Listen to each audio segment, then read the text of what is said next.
இப்போது நம்ம மிச்சம் எடுத்து வச்சோங்க இல்லையா தூள், அதை ஒரு டப்பாவில் போட்டு இந்த மாதிரி எடுத்து வச்சிடுறேங்க. நான் இதை என்ன செய்ய போகிறேன்றதை உங்களுக்கு இன்னொரு வீடியோவில் சொல்கிறேங்க. வணக்கம் நண்பர்களே, நாம் இன்றைக்கி நம்ம சேனலில் எதை பற்றி பார்க்க போகிறோம்னா, நம்ம சேனலில் ஏற்கனவே மழைக்காலத்திற்கு ஏற்ற மஞ்சள் புகை சாம்பிராணின்னு ஒரு வீடியோ போட்டிருப்போங்க.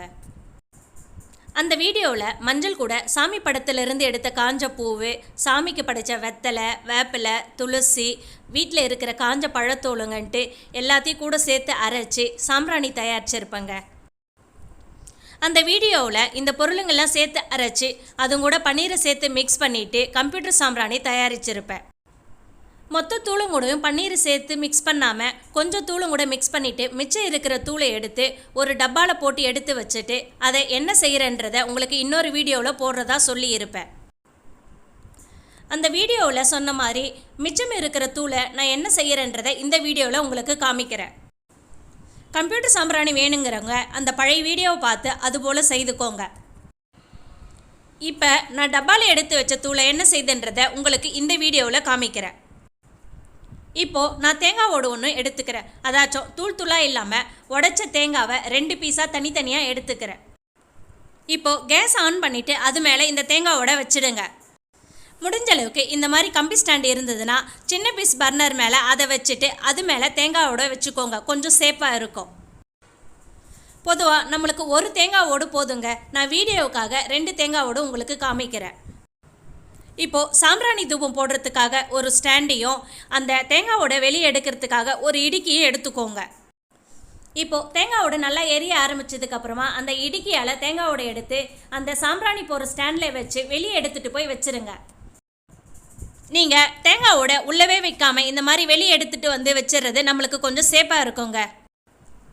இப்போது தேங்காவோடு அணையிற டைமில் ரொம்பவே வேகமாக எரிய ஆரம்பிச்சிடும். அதாச்சும் அணையிற தீபம் ரொம்பவே பிரகாசமாக எரியும்னு சொல்லுவாங்க இல்லையா, அந்த மாதிரி. இப்போது வீடியோவோட ஆரம்பத்தில் சொன்ன மாதிரி நான் டப்பாவில் எடுத்து வச்ச தூளை என்ன செய்கிறேன்றதை உங்களுக்கு காமிக்கிறேன். டப்பாவில் இருக்கிற தூளை இந்த மாதிரி ஒரு பேப்பரில் கொஞ்சமாக கொட்டிக்கோங்க. நான் ஏற்கனவே இந்த சாம்பிராணியை காலி பெருங்காய டப்பாவில் கொட்டி வச்சுருக்கேன். அதுலேயே பேப்பரில் இருக்கிற தூளையும் கூடவே கொட்டிக்கிறேன். பெருங்காய டப்பாவில் கொஞ்சம் சந்து பெருசாக போட்டுக்கோங்க. அப்போ தான் நம்மளுக்கு சாம்பிராணியை கொட்டுறதுக்கு ஈஸியாக இருக்கும். இந்த மாதிரி தேங்காவோடு நல்லா எரியிறப்ப இடிக்கியை நீங்கள் ரெடியாக வச்சுக்கோங்க. ஏன்னா தேங்காவோடு வெடித்து கீழே சிந்துங்க. அந்த டைமில் சிந்தனை தேங்காவோட எடுத்து நீங்கள் சாம்பிராணி தூபத்தில் போடுறதுக்கு ஈஸியாக இருக்கும். எனக்கு தெரிஞ்சு கம்ப்யூட்டர் சாம்பிராணியை விட இந்த மாதிரி சாம்பிராணி போடுறப்ப வீடு ரொம்பவே வாசமாக இருக்குங்க. இப்போ பாருங்கள், தேங்காவோடு நல்லா எரிய ஆரம்பித்து அணைய ஆரம்பிச்சிடுச்சு. இந்த டைமில் நம்ம டப்பாவில் இருக்கிற சாம்பிராணியை அதில் கொட்டி சாம்பிராணி தூபம் போட வேண்டியது தாங்க. நம்ம வீட்டோட தலைவாசலில் ஆரம்பித்து நம்ம வீட்டோட பின்பக்கம் வரையும் நம்ம இந்த சாம்பிராணி தூபத்தை போடலாங்க. பூஜை ரூமு, படுக்கை அறை, பாத்ரூம்னு எல்லா இடத்துலையுமே நீங்கள் இந்த சாம்பிராணியை போடலாங்க. இந்த மாதிரி சாம்பிராணி தூபம் போடுறப்ப நம்ம வீடு தெய்வ கடாட்சமாக இருக்கிற மாதிரி நமக்கே ஒரு எண்ணம் வருங்க. இந்த மாதிரி சாம்பிராணி தூபம் போடுறது வாசனைக்காக மட்டும் இல்லைங்க, வீட்டோட கண் திருஷ்டி போகிறதுக்காகவும் தான் இந்த மாதிரி சாம்பிராணி தூபம் போட சொல்லுவாங்க. கட்டி சாம்பிராணி ஒரு பாக்கெட் இருந்தால் போதுங்க. நம்ம அதுவும் கூட நம்ம வீட்டில் இருக்கிற காஞ்ச பூங்க, வெத்தலை, வேப்பிலண்டு எல்லாத்தையும் கூட சேர்த்து அரைச்சி இந்த மாதிரி சாம்பிராணி தயாரித்து போடலாம். இந்த மாதிரி தூபம் போடுறப்ப ரொம்பவே வாசனையாக இருக்குங்க. நம்ம சாதாரணமாக சாம்பிராணி போடுறதை விட இதில் இருக்கிற மஞ்சள், காஞ்ச பூங்கன்ட்டு இதோட வாசனை ரொம்பவே சூப்பராக இருக்கும். இப்போ பாருங்கள், எவ்வளோ புகை அதில் இருந்து வர்றது உங்களுக்கு தெரியும்.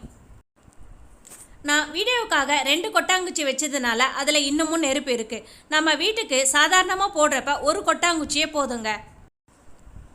உங்கள் வீட்டோட கண் திருஷ்டி போகிறதுக்காக நீங்களும் இந்த மாதிரி சாம்பிராணி போட்டுட்டு வாசனை எப்படி இருந்துச்சுன்னு